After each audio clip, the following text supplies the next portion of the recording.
حضور کی ماں کا انتقال ہو گیا ابوا کے میدان میں۔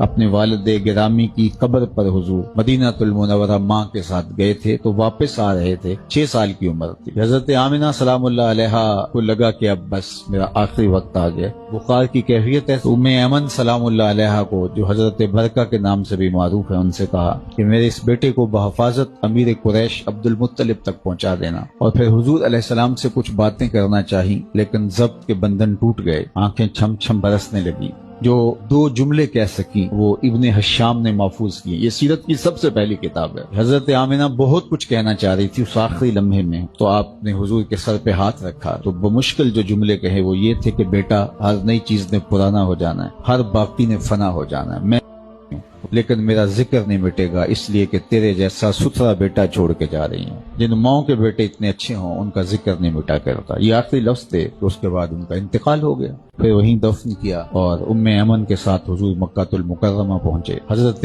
عبد المطلب نے جب سنا کہ میری بہو راستے میں انتقال کر گئی ہے تو حضور کو آغوش میں سمیٹ کے بہت روئے۔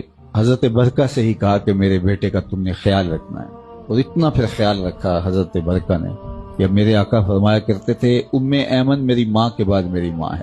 خیر 8 سال کی عمر میں حضرت عبد المطلب کا بھی انتقال ہو گیا۔ پھر حضور کے چچا نے حضور کی جو خدمت کی وہ ایک مثالی عنوان ہے۔ پھر مکے میں جو کچھ ہوا وہ تاریخ کے اوراق میں موجود ہے۔ مکے کی گلیوں میں لوگوں نے گڑھے کھودے، کانٹے بچھائے، طائف چلے گئے تو انہوں نے پتھر مارے، اذیتوں کے پہاڑ، آوازیں کسے گئے، اجڑیاں ڈالی گئیں۔ خیر اللہ کا حکم آیا کہ محبوب آپ اس شہر کو چھوڑ دیجیے۔ اذیتیں بہت زیادہ پھیل گئی تھیں، تو حضور مدینہ المنورہ چلے گئے۔ وہاں جا کے حالات تبدیل ہو گئے۔ وہ وقت بیت گیا جب لوگ پتھر مارتے تھے، اب حضور نکلتے لوگ پلکیں راہوں میں بچھاتے ہیں۔